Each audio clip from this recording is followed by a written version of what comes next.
Name for the tabernacle? Tent of meeting? Tent of meeting. Because that's what we had last week, right? Mm-hmm. Was about the, whatever they call that bowl. I don't know. And then on his head, he had a plate of pure gold, which was engraved on it, holy to the Lord.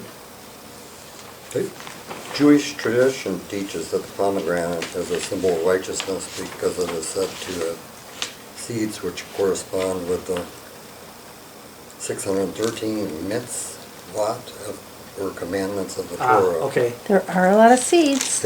And later in Christianity, it stands for the resurrection. It's kind of a round red fruit. Is it a Very fruit? good. It comes out around Like that. the Yeah. holidays, usually November, December. We put them in our smoothies. We'll make them. Oh, they're delicious. Yeah. Difficult to pick out all the. Man, So to they do them though, we represented wear aprons and 620 Yeah, it stains. it, That's it a flies. very- Yeah.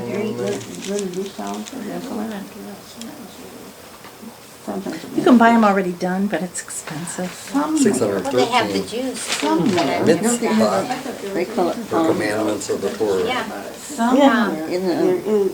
In It is juice. customary to eat pomegranates on Rosh. Somehow. But he likes the seeds for fiber. I always get it. Represents We always fruitfulness, get knowledge, learning, and wisdom. Yeah. Once I gave it to, had some. But I can't school find it in kids. this, I can't find They it. thought that was really neat. They said, oh, you get each of us one of those. And I said, I Somehow don't. they- They're a I remember little the- expensive. Yeah, that's A holy what I dressing said. place. Yeah. I said, sorry, For the kids. priest. You ain't getting one. And I can't Hard to find it. believe all these garments were I couldn't created find it before in the sewing back of the home. machines I and couldn't everybody find hand it. And that- stitched. And you would know how terrible that is. Yeah, the needle would break, yeah. Well, just think of the curtains that they made, how heavy that was going to be. Hundreds of feet. Trying to sew all that. What an undertaking. Well, they had to make the fabric first. Yeah. Yeah, there you go. Outside. What am Yeah, I that's thinking? right, We duh, didn't just they- go to Hobby Lobby and buy a, A yard of this and a yard of Yeah. that, no. wow. And then they had to dye it and all that. Yep. You know, I mean, this was a operation, big time. Thanks for putting that in perspective. So it didn't happen overnight. It was probably a year plus. They Can you imagine? Thank God they have No. millions of people. To the entrance of the tent. Here, Joyce found it, I looked for it and I missed it. In 29:4, bring Aaron and his sons into the entrance of the tent of the meeting and wash them with water, and take the garments and dress Aaron and the tunic, the robe, and the ephod. The ephod itself and the breastplate, fasten the ephod. Anyway, from prior studies, that's where they dressed every time. They didn't wear the holy garments outside of the tabernacle or the tent of the meeting. Perfect. Well, they're too special. And they- That they- you're they- going to Sunday clothes there. And then Joyce is worried about their linen undergarments being too scratchy.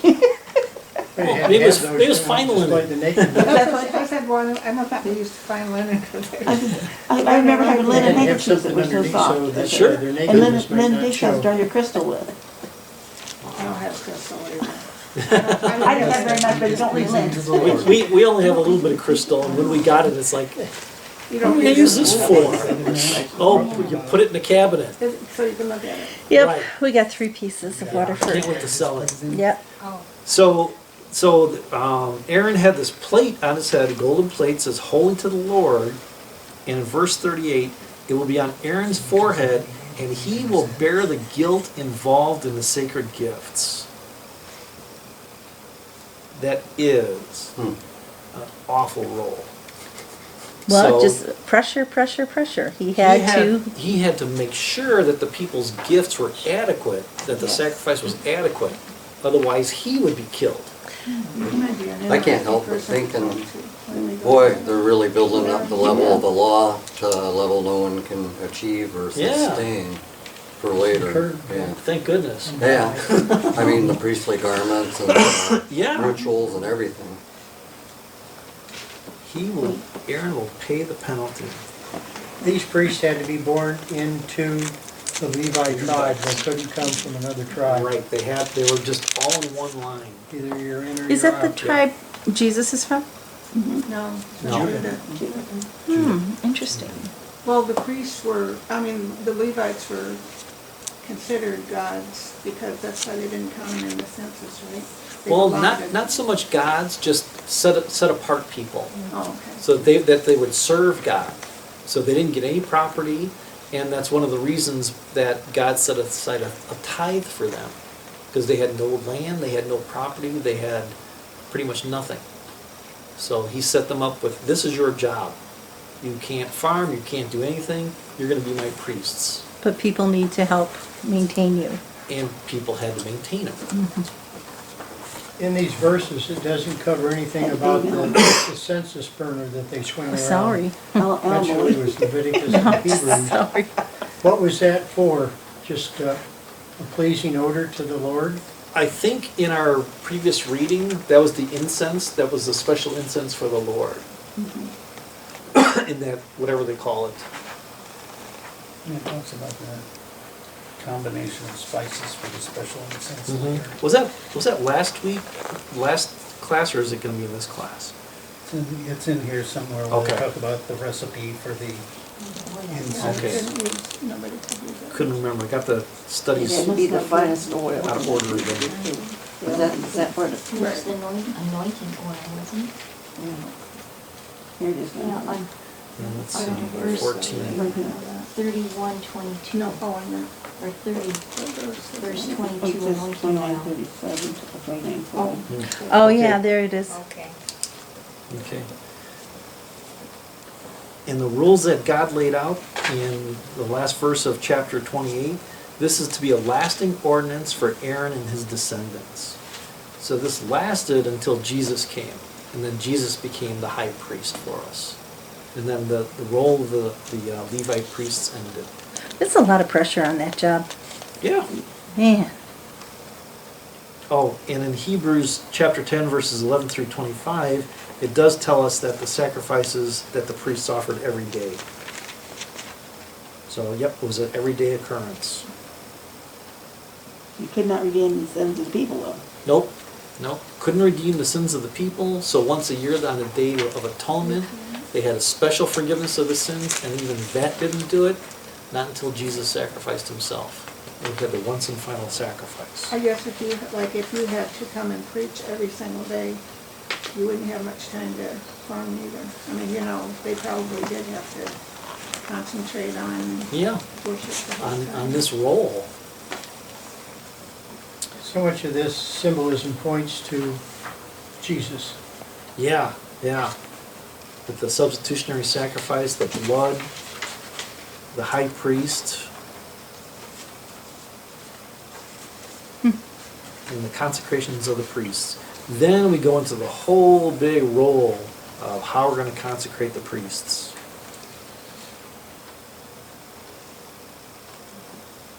With the bread and the bulls and the lambs. You got to wash them up, put the garments on them, dress him up, put the turban on his head, take the anointing oil, pour it on his head, bring his sons and dress them in tunics and fasten the caps on them and tie sashes on him and his son, and the priesthood is theirs by a lasting ordinance. Then you will ordain Aaron and his sons. But we don't see the actual ordination until Leviticus chapter 8 and 9. So we're going to have to wait. So your ordination into the ministry wasn't quite like this. Oh, I haven't had it yet. Oh, I won't be ordained for 3 more years. Because we switched states. Yeah, otherwise it would have been 2 more years. So, Why? because I switched That's how long? conferences. Wow. Yeah. It'll be So 63, after you 64? leave seminary, they make you wait 3 more years Oh. before ordination. You want to make sure you got it right. Yeah. Then you've got to write papers, sit before the board, answer all their questions, and if they pass you, you get ordained. If not, you have to go Do back it into again. the process. Not do seminary again, but do your paperwork again and Wow. go through it again. You'll be into your doctorate by the time you get ordained. Yeah. It's kind of weird, but Luckily, I have a good professor who's going to review all my paperwork, so I should be in pretty decent shape. yeah, Dr. C. Does being ordained, what does that do for you then? I mean, could you be bishop sometime? No, well, I could, but I wouldn't want to. But I mean, you You probably could be have a to be ordained DS. first to be a Mhm. bishop. Yeah, correct? you have to be ordained before you can become a district superintendent. Oh. And then after you're a district superintendent, then you could be a bishop if you get voted in. But bishop is a very political role, so not something I'd want. Don't think I'd want to be a DS either. But you don't turn it down if they ask you. You never turn it down. Right. It means a bigger church too. Well, Like Chris is ordained. yeah, yeah. But once you're ordained, Your son's ordained. oh yeah. Mhm. If you don't Yes, want it's to doctorate move, too. how Mhm. much pull do you end up having? Does it just depend on how long you've been in the ministry and stuff? You usually don't say no. Yeah, Yeah, okay. because if you say no, then usually Yeah, it's disobedience, and they usually stick you somewhere you don't want to go. Yeah. yeah. Well, if you Yeah, you get a don't say bigger no. church, I mean, what if your own church got bigger though? Yeah, and that's one of the things. There's no formula for who moves and who doesn't. Sometimes if you build up a church and it gets large, you get to stay, and you get to help that church grow and continue to grow and become solid. Or sometimes if you grow a church, then they move you to grow other churches. So there's really no way to say what's going to cause you to I stay. think it's what they need at that time. That's really the key. Mhm. They know the talents of each pastor. They know the needs of each congregation, and they do a pretty good job of matching them up. So that's really the key. Is what is the need of one specific church at that time? But Kinda the whole- surprised a little bit. The I've whole looked reason at- is to get people to church so they can have an opportunity, not that they couldn't be saved otherwise, but it's saving souls is what the reason for it should be. Right.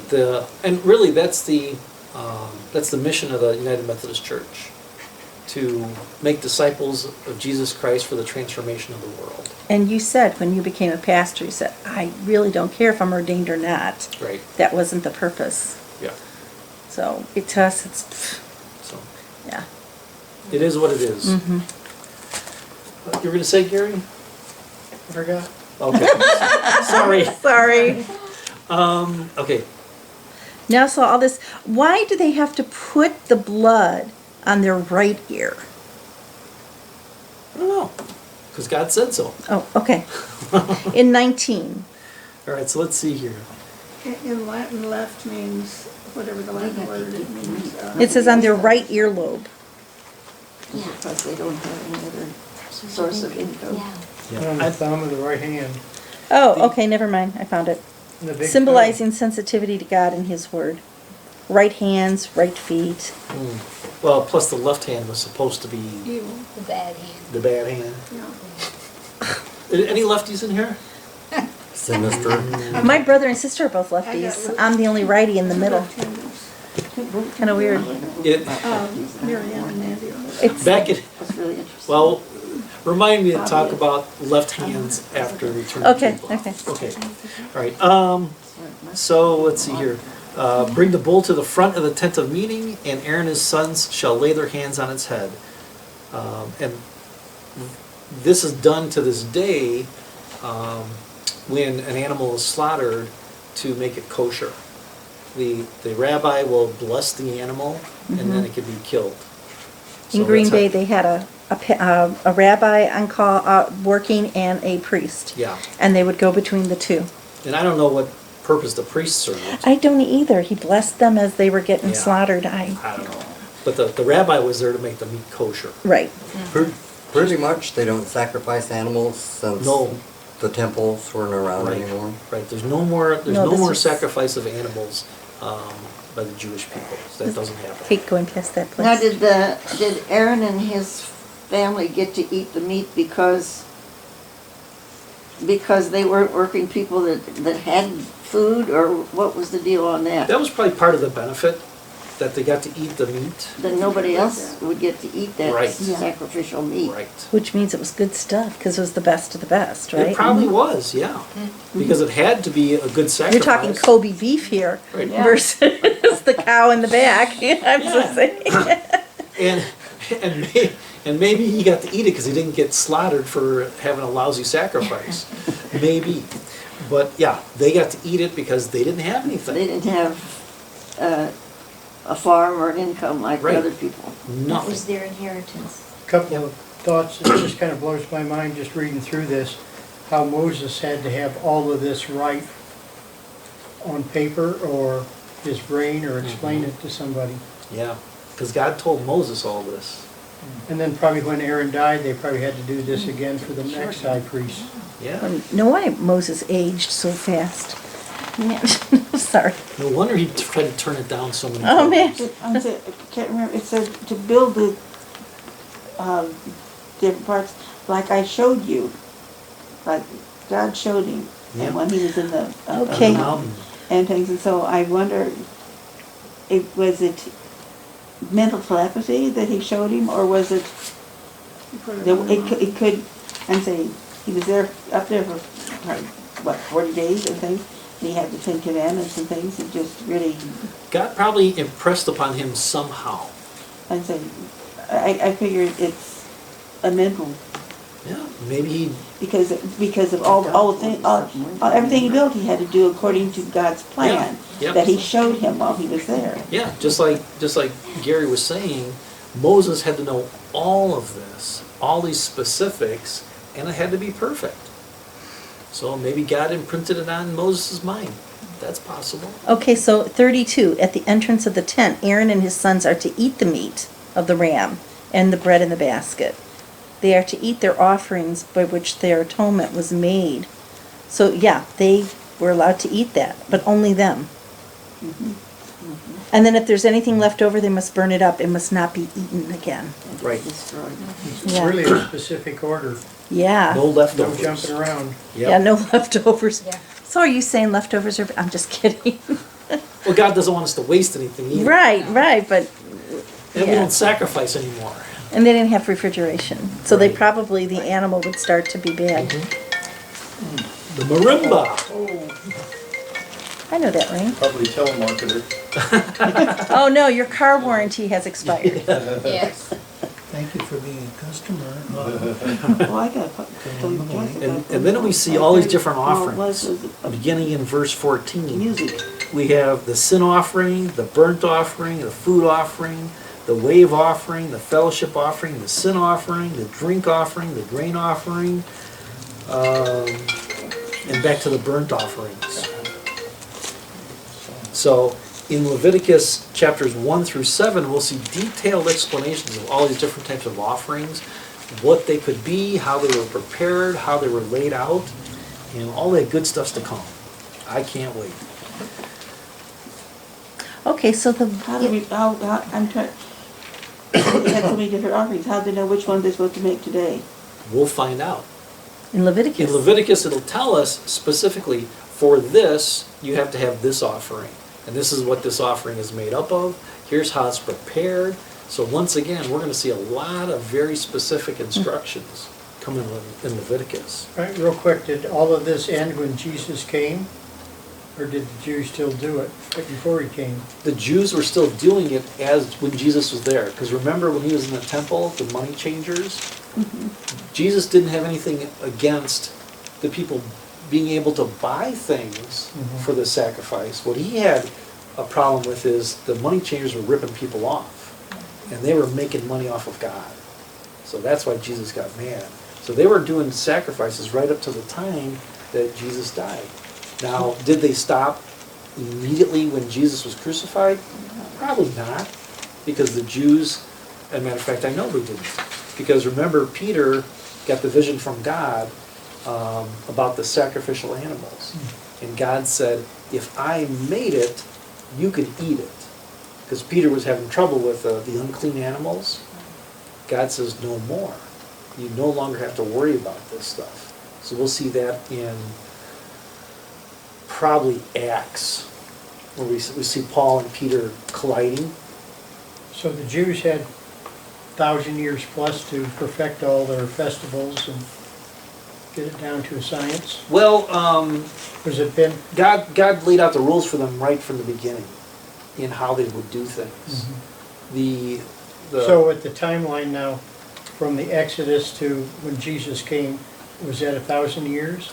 I'd have to check. 1400? I'd have to check. Where's Sue? We can go downstairs later. And look at, okay. and Look at the timeline. Let's see, where are we at here? Atonement money. Huh? Atonement money? Where is that at? 11 in 30. You're really ahead. Oh, I'm sorry. My question about that is that the prelude to why the other denomination wants you to pay to get people out of purgatory? Well, let's see.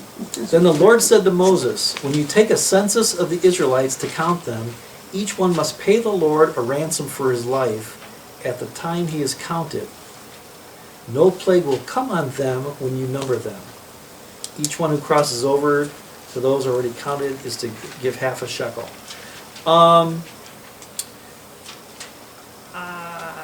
Could be.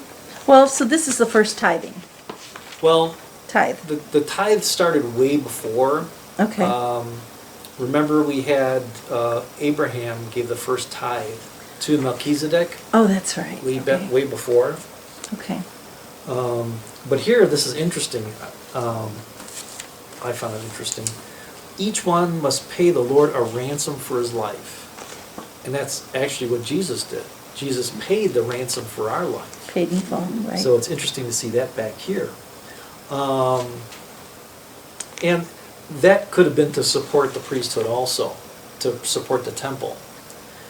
One thing you'll see interesting here, though, is that the rich and the poor have to give the same amount, because it didn't matter to God if you were rich or poor, you had the same value to him. In verse 15, the rich are not to give more than a half a shekel, and the poor are not to give less when you make the offering to the Lord to atone for your lives. You had to be 20 years old. Yep, you didn't count unless you were 20 years old. So let's go back. Sorry. No, that's fine. Because usually in the Bible we lock on things that are interesting to us. And that would be interesting to a former Catholic because, you know... This is the way we were raised. Well, plus that's what Luther was against. The paying of, what's it called? Indulgences to get people out of purgatory. Right. That's what I thought of when I saw that. But Yeah, okay. Luther had a big problem with that. Where's Rightly so. purgatory supposed to be? It's a,